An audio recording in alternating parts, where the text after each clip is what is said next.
out of nowhere, wind started circulating, and all of a sudden, blue sparks came out of the sky. No lightning, just blue sparks.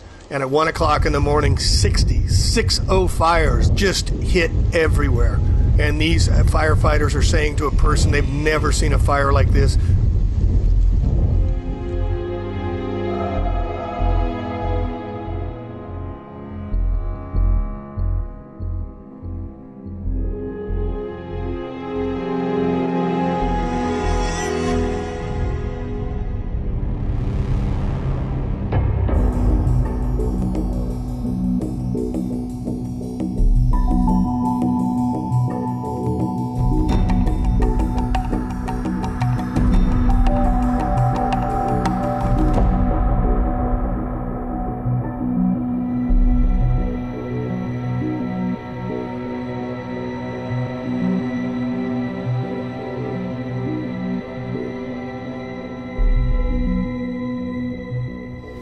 Global climate engineering, geoengineering, solar radiation management programs are an absolutely undeniable reality. The ongoing illegal climate intervention operations are decimating the biosphere. This includes further fueling catastrophic forest fires all over the globe. Climate engineering operations are completely disrupting the evaporative cycle, convection, wind, and thus the entire hydrological cycle. Extreme drought and deluge is now the norm. Climate engineering fallout is covering the forest foliage and everything else with an incendiary or flammable layer of extremely fine particulate dust. In regard to the rapidly increasing catastrophic forest fires, the intentional climate modification programs are by far, mathematically speaking, the single greatest causal factor. Portugal is being subjected to the same catastrophic climate manipulations scenario that is being carried out in the western U.S. The fires in Portugal and Spain have been catastrophic. Planet Earth is under siege by completely out of control power structures around the globe. Weather warfare is a primary weapon for them.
Zahlreiche postapokalyptische Bilder und Videos erreichen uns aus Santa Rosa und Nordkalifornien.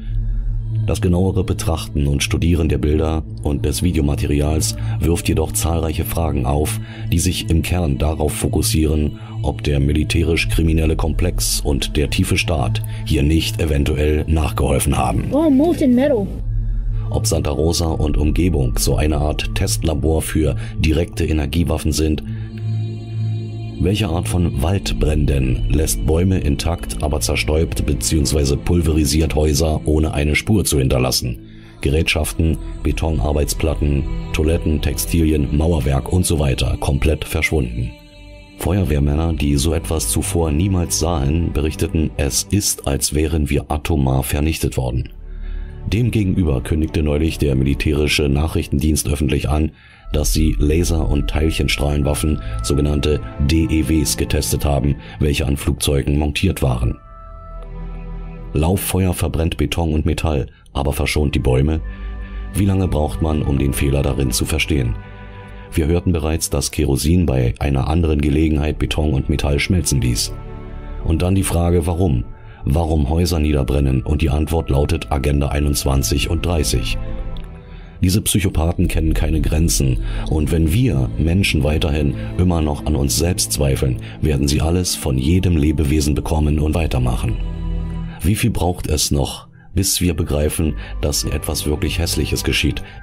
In all diesen künstlich gemachten Events, wie viel brauchen wir noch, um wirklich zu handeln und das System zu verlassen?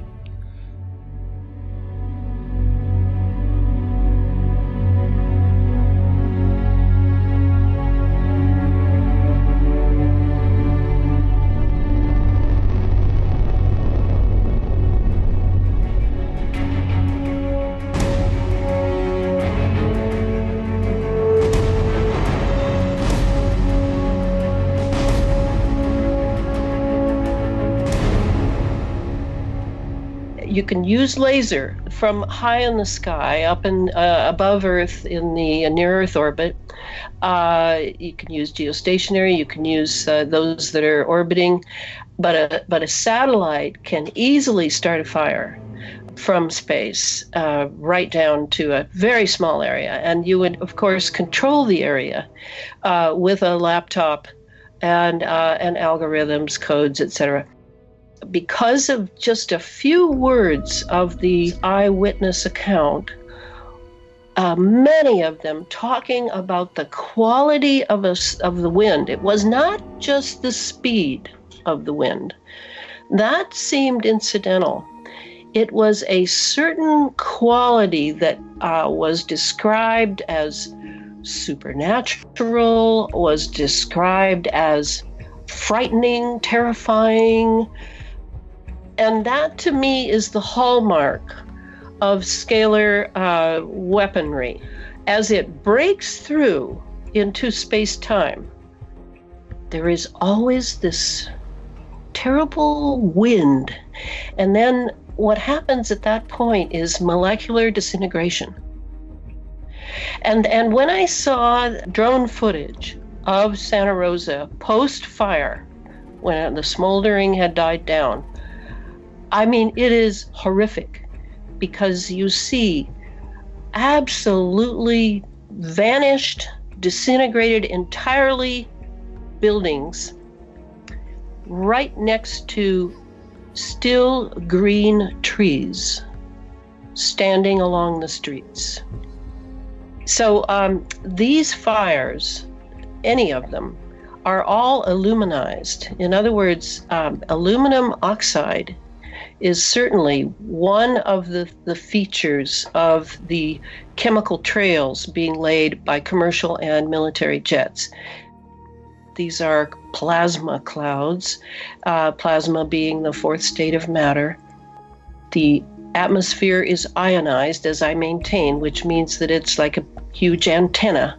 And the reason it's being ionized is so that there is sort of a continuation from the ionosphere down into the lower atmosphere, is for many military operations that are ongoing.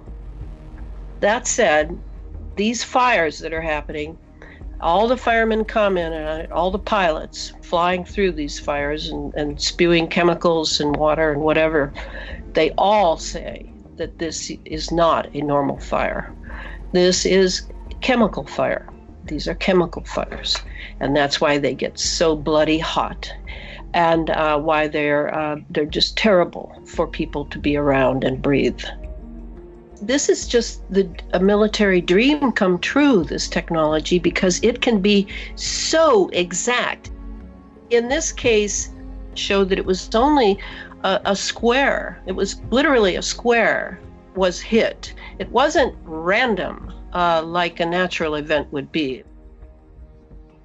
Do you think that it is, you speak of algorithm and frequency, are they targeting specific frequencies of the materials that they wish to burn, leaving the frequency, the wavelength, if you will, of trees, for example, out of that particular set of algorithms? Yes, it would have to do with that, and it would also have to do with the resonance of particular living entities or entities that have living materials in them, because the pulsing is the main ingredient of these directed energy weapons, and they can stack any number of frequencies on those pulses. So what you have is a targeting system that is just unparalleled. It can target whatever is the algorithm is set to do, and that's what I think happened in Santa Rosa. Now we are all part of a huge psychological operation, a PSYOP, in which we are first subjected to events, and then those events will be explained to us in a fictional entertainment format. They are feeling completely comfortable with setting up events and decimating people's homes, their lives. This is how we're being treated now. They're going to give us event after event after event to keep us busy. They love to show us that they know so much and that we're going to miss everything, because we're going to get caught up in sending blankets and money and thinking of the poor sufferers, which of course they never think about.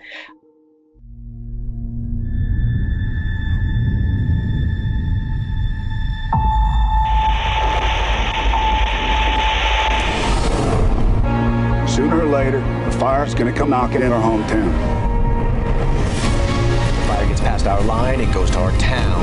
Burn over seconds away. It's going to feel like the end of the world.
algo se ha demostrado estos días, es justo esto.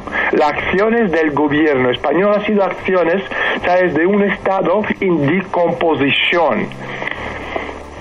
En todas las acciones que han llevado a cabo no tienen nada que ver con una forma muchísimo más inteligente y sutil que esto lo podría haber llevado a cabo. Que también salió del guión hasta cierto punto, no tengo ninguna duda.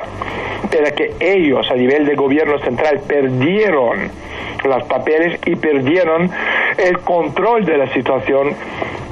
¿Cuántos millones han salido en Badalona, en el centro de Barcelona? Tú ya no puedes, ¿sabes?, a confundir o engañar a la gente cuando tú tienes 2 millones de personas en la calle gritando libertad. Es que no hay forma que tú puedes meter esto y dar un botón y volver atrás.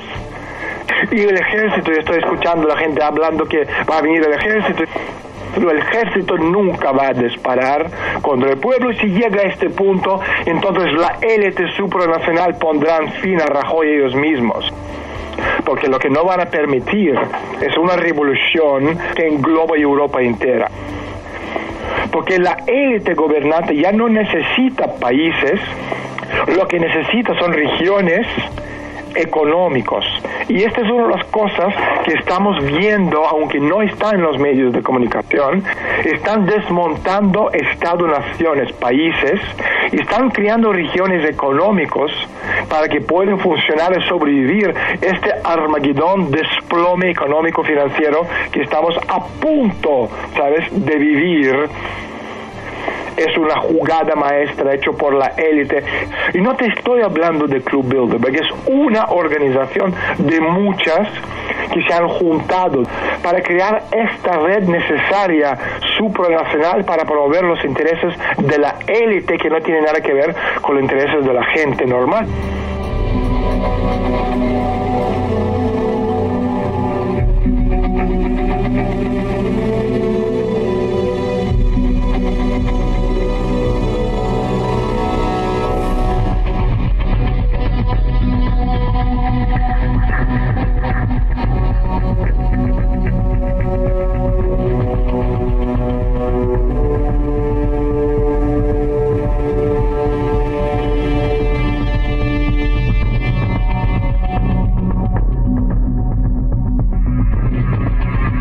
I think we're witnessing really the disintegration of this kind of European order, and there will be a confederation in Europe clearly like 10 or 15 years from now, but not based on the nation states that we know, right? If Catalonia and Spain break apart, then a lot of things will happen. That will have definitely a domino effect with Vanuatu, Scotland, and all sorts of other regions. There might be easily 35 to 45 new countries coming up.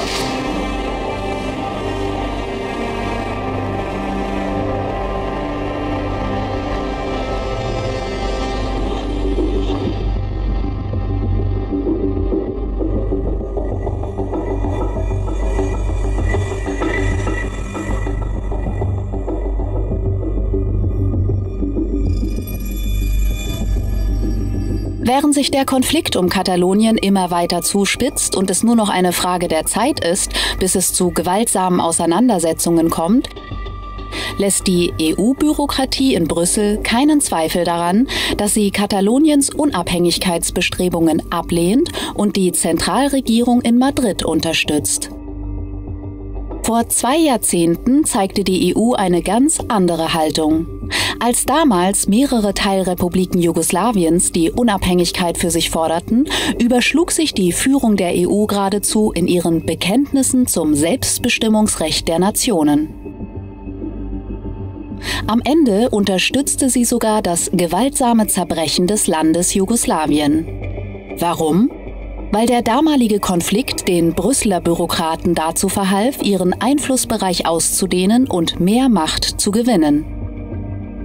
Kataloniens Ausscheiden aus der EU dagegen könnte weiteren Unabhängigkeitsbestrebungen den Rücken stärken, möglicherweise den Zerfall der EU einleiten und den von ihr profitierenden Parasiten in Brüssel den Wirt entziehen. Wird die EU tatsächlich zusehen, wenn Madrid Gewalt gegen Katalonien anwendet? Wird sie sogar einen Bürgerkrieg hinnehmen? Die EU hat ihre Einstellung zu militärischer Gewalt nämlich nicht nur in Jugoslawien, sondern auch außerhalb Europas schon mehrmals deutlich gemacht, indem sie die Kriegseinsätze der USA, der NATO und der Vereinten Nationen im Nahen Osten und in Nordafrika mehrheitlich unterstützt hat.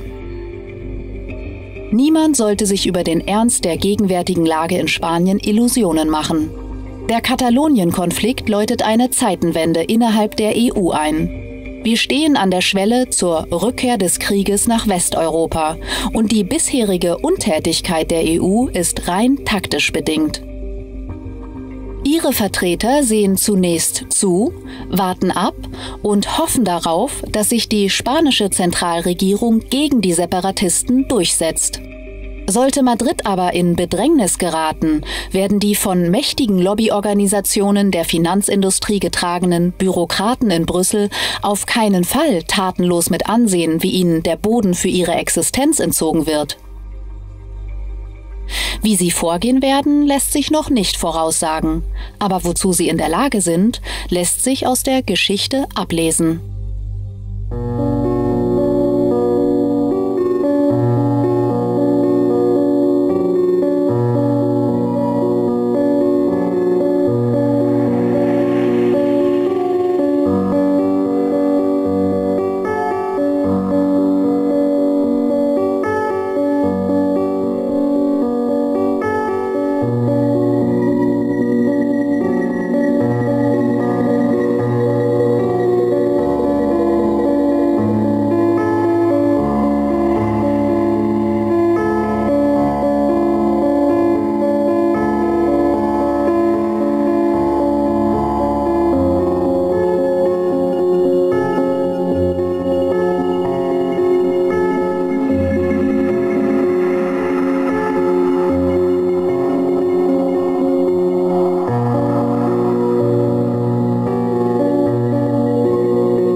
that the new Cold War is already much more dangerous than was the 45-year Cold War that it is said we survived. The epicenter of the previous Cold War was a long way from Russia. It was first in Berlin and then in what we called the Third World. Today it's right on Russia's borders with the NATO buildup in the Black Sea. But NATO presence, it's not only ongoing, it's getting bigger and bigger. More and more ships and troops, weapons,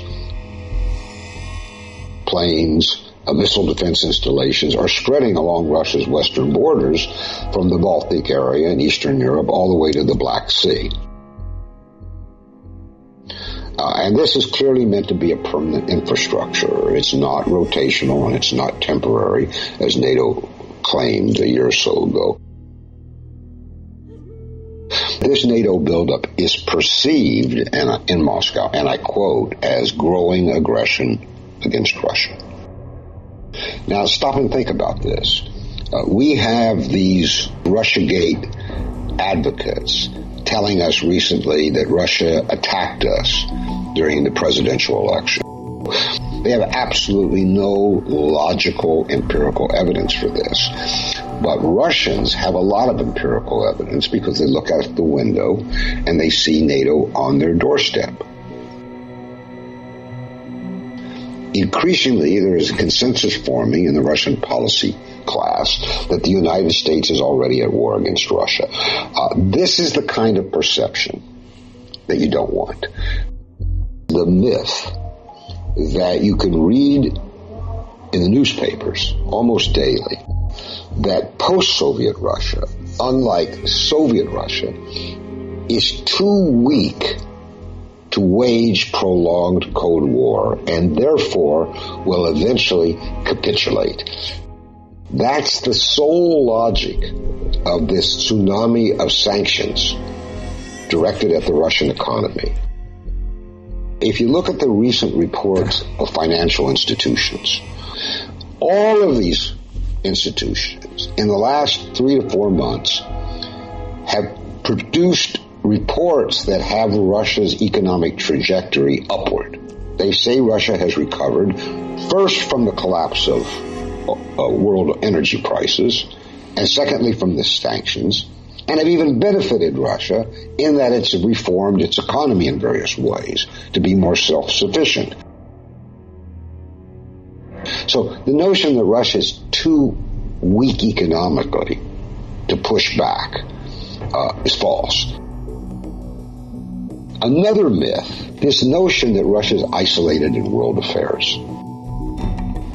Unlike the Soviet Union, which had all these communist ties and around the world, that Russia is isolated. Now look at Russia today. It doesn't have a bloc, but it has partners and allies. Indeed, it appears that Russia is expanding, not aggressively, but voluntarily, its alliances, treaties, partnerships, cooperative relations in the world, while the American bloc, or the American sphere of influence in Europe, is in growing crisis. So the question becomes, who's isolated in the world? It's certainly not Russia. And then, above all, remember this, that during the last Cold War, China was a rival of Russia. It's completely different today.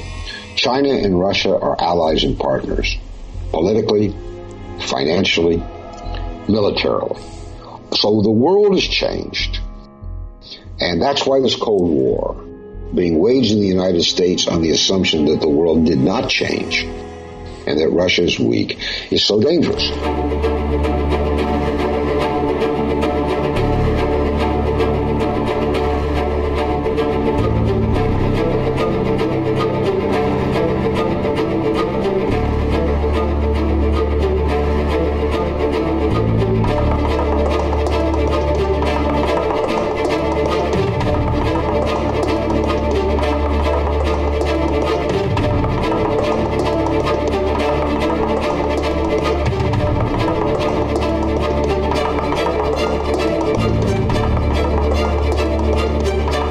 There is no doubt that Iran is in compliance with the nuclear agreement. The hawkish elements, the ones who are responsible for wars that we have fought unceasingly for 16 years now, are all active. They always stay in positions of influence one way or the other. Frankly, there's an enormous amount of money that is earned by warfare. Often they say, well, Iran is a rogue state, and that also you frequently hear it said that Iran is the principal sponsor of global terrorism. I find it very difficult to find evidence. I agree with former Congressman Ron Paul, who said that Iran does not have a history of invading other countries. I do not believe that U.S. foreign policy is dictated by the needs or desires of the people of the United States. And what we do is we tell the public who to hate, and then when the time comes, we tell them we must go to war. While we always come up with an excuse, the bottom line is we have to go and kill these people because we hate them. And we hate them because we told you to hate them back a few years ago, and we built this up. Nonetheless, we are slowly moving towards a war with Iran. If you look at the population of Iran, it's equivalent to the combined populations of Syria, Iraq, and Afghanistan. And so we're looking at essentially taking on a war of the dimensions of everything we have been fighting for the last 16 years. And of course, we have not scored a single success in any of these wars. And yet we're moving towards another one that's even bigger. We have been at war without ceasing for 16 years, and we have nothing to show for it. And so I think we need to sort of build up a resistance to this automatic reflex of going to war with everybody that someone labels as a bad guy or a rogue state or whatever it is. That would be my advice, is people need to become much more skeptical of going to war.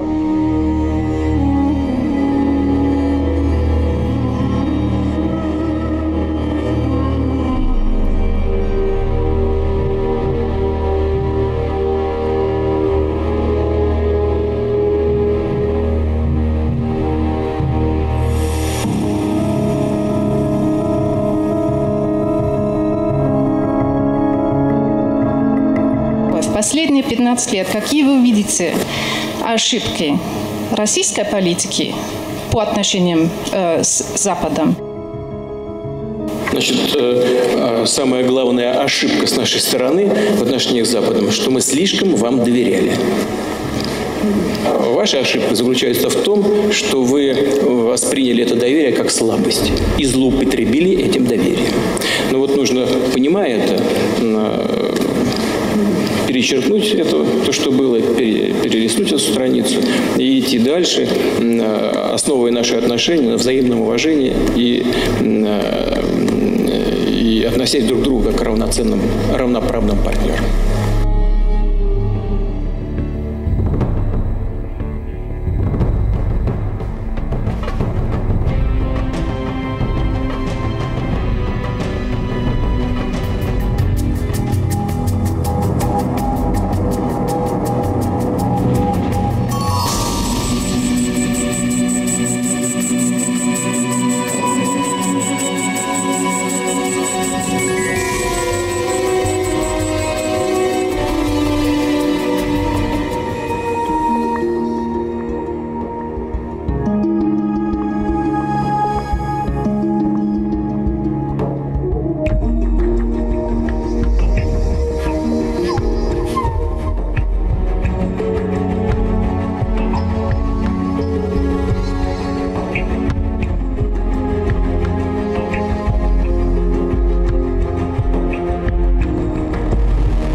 fürchten nichts mehr als den mündigen Bürger. Und das natürliche Ziel der Herrschenden ist immer, ihre Herrschaft zu stabilisieren. Und dazu können sie entsprechend der menschlichen Natur 2 Wege beschreiten. Der eine Weg ist psychische Machtausübung, sozusagen den Kopf in Ketten zu legen. Und der andere Weg ist die physische Machtausübung. So, diese Unterscheidung kann man heute etwas auffächern in das, was man Hardpower nennt, militärische Macht, ökonomische Gewalt, soziale, ökonomische Verelendung. Hardpower regt in uns einen natürlichen Widerstand an, das mögen wir nicht. Deswegen hat man von Anfang an versucht, wie kann man diese moralischen Sensitivitäten unterlaufen. Das ist dann das, was man heute Softpower nennt. Softpower hat den Vorteil, es ist häufig so gestrickt, dass es unsere psychischen Immunsysteme unterläuft. Der Basisaspekt der Softpower ist jetzt, eine Rahmenerzählung zu finden, die dem Volk plausibel erscheint und die es in die richtige Richtung treibt. Der öffentliche Diskurs, der zur Demokratie gehört, ist mittlerweile ersetzt worden durch eine skrupellose psychologische Kriegsführung. Eine Mentalvergiftung soll unser natürliches geistiges Immunsystem gegen Manipulation weitgehend lahmlegen. Das kann man machen durch Erzeugen von Hass, weil der Hass dafür sorgt, dass es Ablenkziele gibt und die Zentren der Macht nicht mehr im Fokus stehen. Dann Angst vor Verschlechterung der eigenen sozialen Situation oder andere Ängste. Ängste haben den Vorteil, dass sie das Denken überhaupt blockieren. Und wir haben Mentalvergiftungen, die auf den kognitiven Bereich zielen. Dazu gehört das riesige Spektrum Orwellscher Falschwörter, mit denen Politik und Medien versuchen, über die Sprache unser Denken in den Griff zu kriegen. Eine andere Klasse sind sogenannte Denunziationsbegriffe. Das ist ein ganz toller Trick, Themen, die die Eliten als gefährlich ansehen, durch eine Verklammerungstechnik sozusagen zu immunisieren, zu einem gedanklichen Sperrgebiet zu machen. Einmal die Aktualindoktrination, die jetzt im Augenblick passiert, tagesaktuelle Nachrichten, Fakten unsichtbar machen, Angst erzeugen, das sind genau die Medien. Interessanter ist, und da will ich näher drauf eingehen, die Tiefenindoktrination, das sind länger angelegte Prozesse, um ganze Weltbilder uns einzuimpfen. Hier sollen ganze Denkmöglichkeiten unsichtbar gemacht werden. Das ist das viel ambitioniertere Ziel. Die Medien stehen sehr im Fokus. Die Schulen sind aber für die Tiefenindoktrination die viel wichtigere Instanz. Die eigentlichen Zentren der Macht sind unsichtbar. Das ist der Witz der repräsentativen Demokratie. Wir wählen an Stellen, wo die Wahl eigentlich kaum noch einen Effekt hat, weil wir sozusagen immer aus einer hochgradig vorselektierten Elitengruppe wählen. Wir sind entpolitisiert, wir sind weitgehend in Apathie und Resignation getrieben. Warum? Damit wir orientierungslos bleiben und damit wir vergessen, wofür es sich zu kämpfen lohnt. Mehr als 50 Jahre Elitendemokratie haben uns gezeigt, wohin dieser Weg führt. Es ist der Weg der Zerstörung. Die Nutznießer dieser Zerstörung haben keinen Grund, diesen Weg der Zerstörung zu ändern. Die notwendige Veränderungsenergie kann nur von unten kommen, von uns. Das ist unsere Aufgabe und das ist unsere Verantwortung.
always must be asked, whenever these situations happen, terrorism of any kind, who benefits from this happening because of what they can then justify to change society in the way that they want, to turn this world into a global, centralized, Orwellian military police state.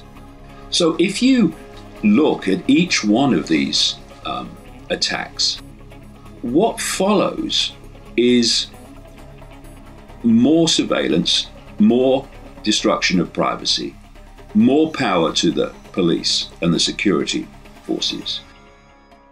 Then look at it in its totality. Look at all the terrorist attacks of recent times. They have been used to transform society in terms of control and imposition.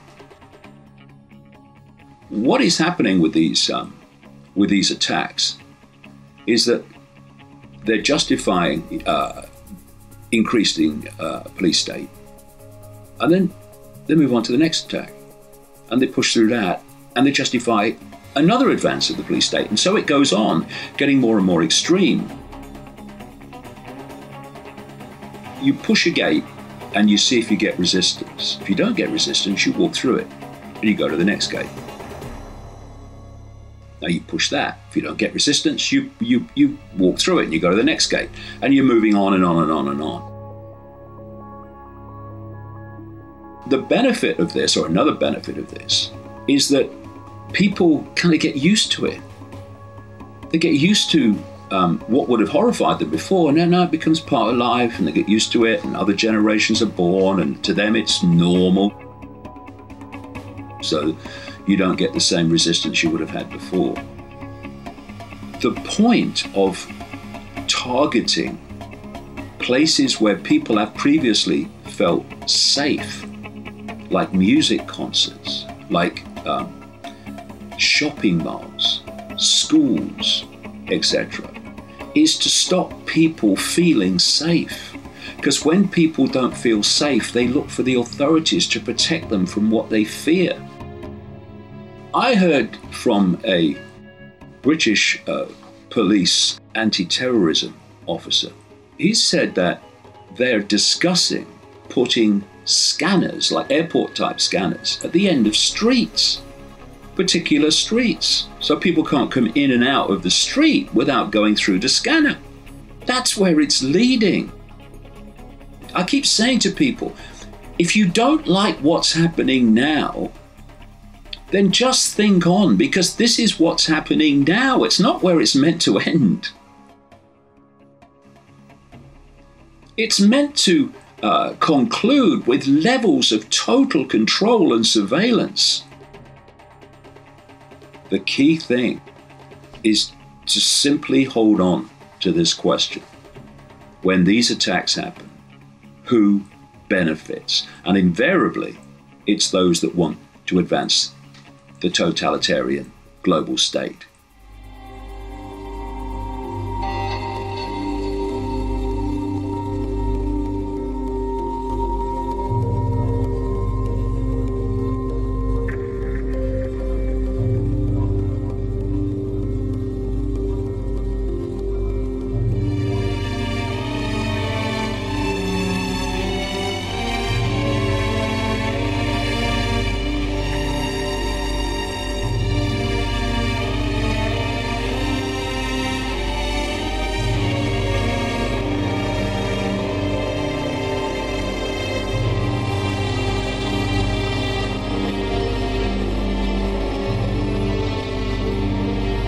So we look at this event, and we are in Las Vegas, super high security on all levels, in the casino, in the hotel, massive security things everywhere. But there's no footage whatsoever of him coming, going, during the shooting, nothing. And this is a standard procedure when you look at these military operations, that the CCTV cameras are shut off, they're turned off. Another ingredients that are always there is that they need a patsy. They need somebody to blame it on. And they always want a lone wolf, a lone crazy guy, or a lone individual with a fanatic belief system. And then if he dies on location, case closed. You don't even have to look into it. And so it's very convenient when this lone individual commits suicide or is shot on location. And the reason why they want him crazy is because then there's no motive. He was just mentally ill, or he was crazy, or he was a fanatic. So we have this Stephen Paddock who fits the patsy profile perfectly. Another ingredients that are always there when it comes to these operations is that there is a drill beforehand. The day or days before this thing happens, there will be a drill. But that drill is there to get vehicles in position, explosives in position, cameras, crisis actors, directors, everything needed for the operation. Get it in position without any interference from normal people. So was there a drill here? Yes, there was more than one. There was a Homeland Security drill. There was also an active shooter drill here. So that the drill was there. I also want to ask if there was 22,000 people in the crowd, which we're being told, that would mean that there would be at least 20,000 cell phones there with cameras at a concert taking photos. Where are all these videos that private people, normal citizens have taken? Where are all the photos? Where are they?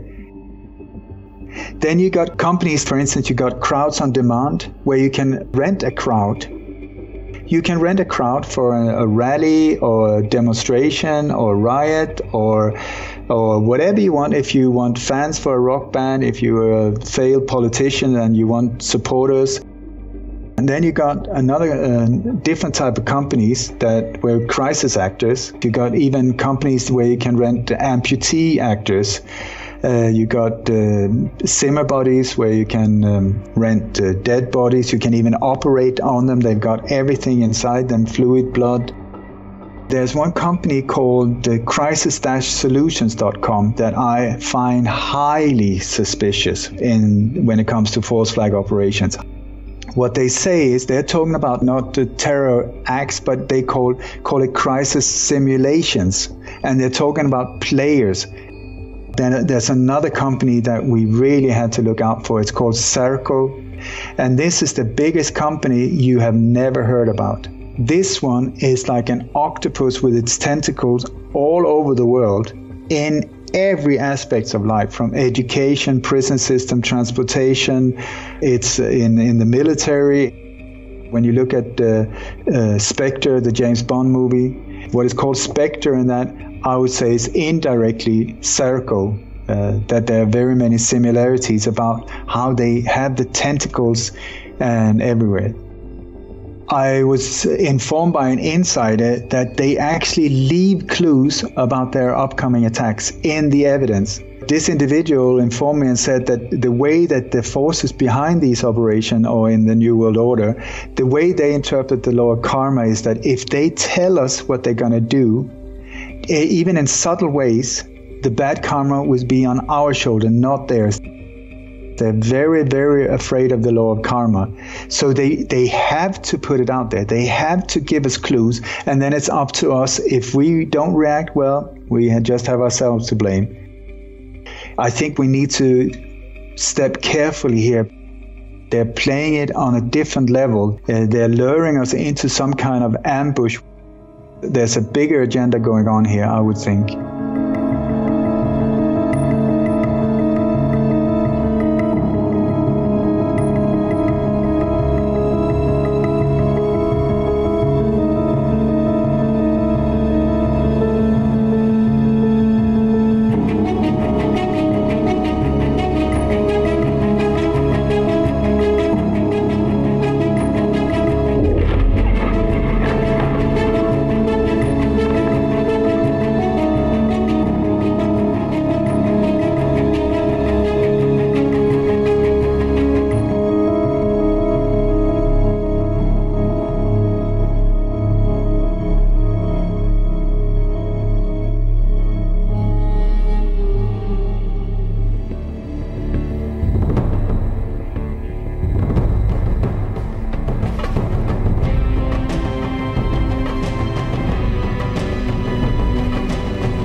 There are different extraterrestrial races.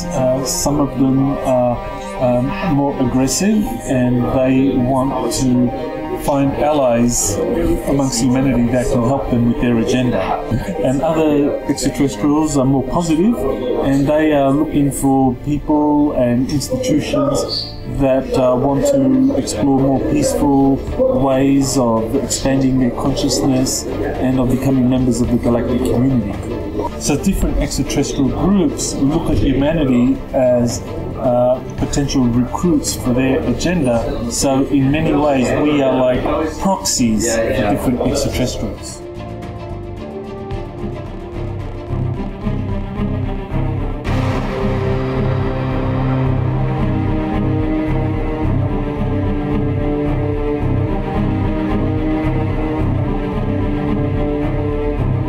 There are many races that are visiting the planet currently. There are thousands that are here on the planet now, and many are not necessarily Plejaran. They are they can be from Arcturus, they can be from Sirius, they can be from Andromedan. You've got to remember you're talking about races that are anywhere from tens of thousands to hundreds of thousands of years or even millions of years in advance of us. But most of those beings are here with benevolent intentions and are here to do everything they can to help humanity to grow and to allow us to take our rightful place in the universe with our brothers and sisters. And they do, I believe, at certain points in time, pick certain individuals to actually help or impart some knowledge to advance humanity. There are many individuals throughout history, I believe, that have been helped in such fashion. Tesla, to name one. You know, they have done everything. They've made every effort to talk with certain government individuals or even certain governments of certain countries. And most of the time, the government turns them away and says, "No, we're not interested." And you can go back to the Accords and the pacts made with the Greys and all that kind of stuff. We got technology instead of healing the planet and giving humanity everything that we could have ever possibly dreamed of if we would only set aside our nukes, but we wouldn't do it. So they actually, they watch and of course are concerned, but they really would not step in to do anything. If we wanted to destroy ourselves, they're not going to stop us.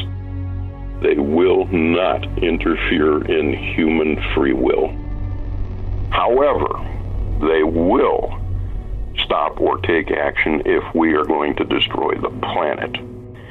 Because the planet is a living entity and is part of an entire system and systems, and that represents a balance and an energy and a force throughout this local part of the universe.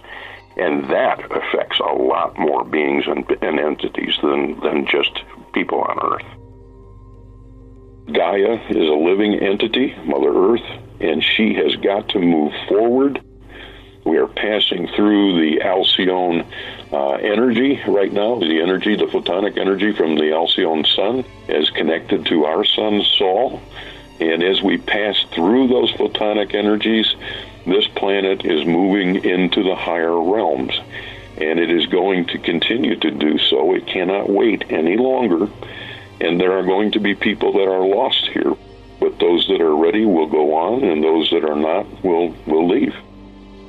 The Plejaran as a being are considerably higher in frequency than humankind are. They are the closest thing to the being the humans. That's where humanity comes from. Even though humanity actually has 12-stranded DNA, only 2 strands are active at this time, and is what makes this planet and our people here unique. But they are most concerned with us because we are the closest thing to them and vice versa. So they feel responsible for us. They watch over us, and they have that connection to us. Because humanity will wake up, and we will take our rightful place, and we will raise and essentially ascend to the higher levels. And that's what the reptilians don't want to lose hold of. because we are their food, we are their energy. So as I said, there's that 12 strands of DNA, and that is starting to wake up. All right, and if it does get activated, that's what they're scared to death is going to happen. As gross and horrific as that sounds, the reptilian caste has been in control of this planet for about 350,000 years.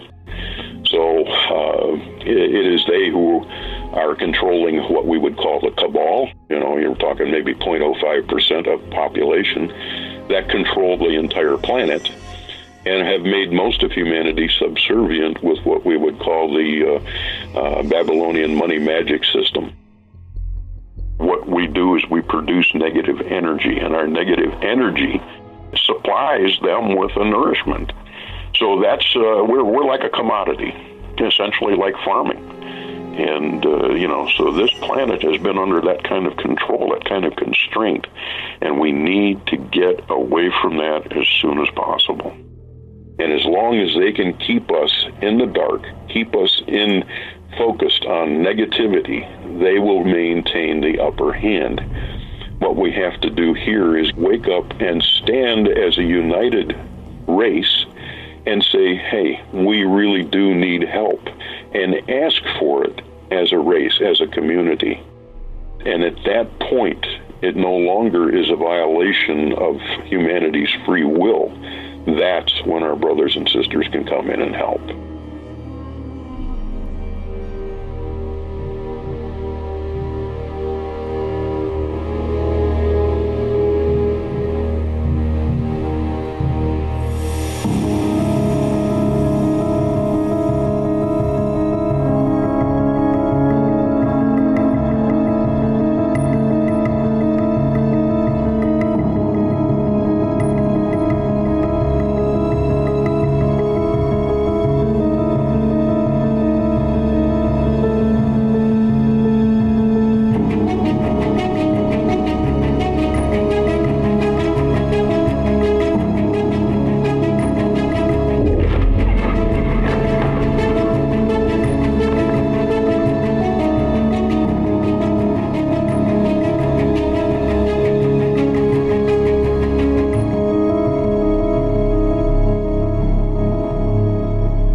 tenemos bastante evidencia científica que explica cómo orientar la atención, la conciencia y la meditación tiene efectos en distintos ámbitos. El más conocido es el ámbito del bienestar. Cuando las personas somos conscientes, nos cuidamos más, nos prestamos atención y eso afecta a la salud. Cuando practicamos ejercicios que nos conectan con el momento presente, aparece una especie de bienestar interno natural. Una tranquilidad, una relajación. Es como que el cuerpo recupera un poco esa armonía. Cuando uno toma el hábito de dedicar unos minutos al día a hacer estos ejercicios, empieza a generar una fuente de bienestar interior. Y esta fuente de bienestar interior, además, afecta a otros motores del bienestar interiores que tenemos.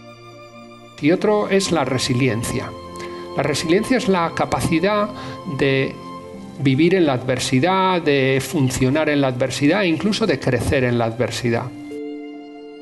Para poder ser resiliente necesitamos ser conscientes. La adversidad en sí misma puede echar abajo a una persona, pero cuando ponemos conciencia y ponemos recursos para manejarnos, entonces empezamos a desarrollar mecanismos naturales de resiliencia, regular las emociones negativas, manejar la depresión, la ansiedad y la hostilidad que tienen que ver con la profesión.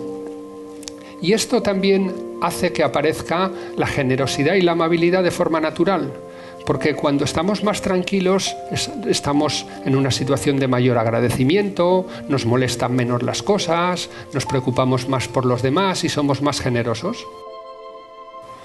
La amabilidad y la generosidad es otro de los motores del bienestar. Somos animales sociales y aquellas prácticas que hacen bien a los demás nos hacen sentirnos bien. Y esto tiene que ver con el último motor del bienestar, que es el talante. Cuando somos optimistas, vemos retos, vemos oportunidades, nos fijamos en las cosas buenas que hay en la vida, entonces también estamos poniendo en marcha estos motores del bienestar. Y veis que están relacionados los unos con los otros. Cuando una persona es más consciente, también empieza a desarrollar de forma natural esta amabilidad, mejora el talante porque se da cuenta que no tiene sentido estar quejándose todo el tiempo de unas cosas y otras que no se pueden cambiar. Se da cuenta de que las relaciones humanas son más enriquecedoras cuando hablamos de las cosas que nos conectan y no de lo que nos desconectan. Y no es una cosa nueva, ya lo sabían los antiguos.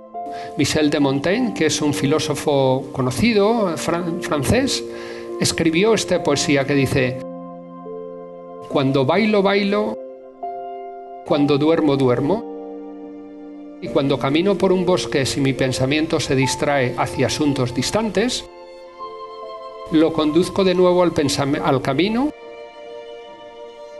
a la belleza de mi soledad. Y esta idea ha sido ahora retomada por una marca de automóviles que ha hecho un anuncio muy interesante que vamos a ver ahora. Cuando trabajes, trabaja. Cuando descanses, descansa. Cuando ayudes, ayuda. Y cuando lo intentes, de verdad inténtalo. Cuando ganes, gana. Y cuando pierdas, sobre todo cuando pierdas, pierde. Cuando conduzcas, conduce. Parece que todo es ganar, pero no. Perder es muy importante, porque si uno pierde con conciencia, aprende. Si uno gana con conciencia, no se lo cree. Si uno juega con conciencia, disfruta. Si uno descansa con conciencia, realmente descansa. Y el problema un poco que tenemos es que intentamos hacer todo mezclado, ¿no? Así que la clave para mí es perder o ganar no es lo importante es vivir conscientemente, porque eso es lo más interesante en la vida.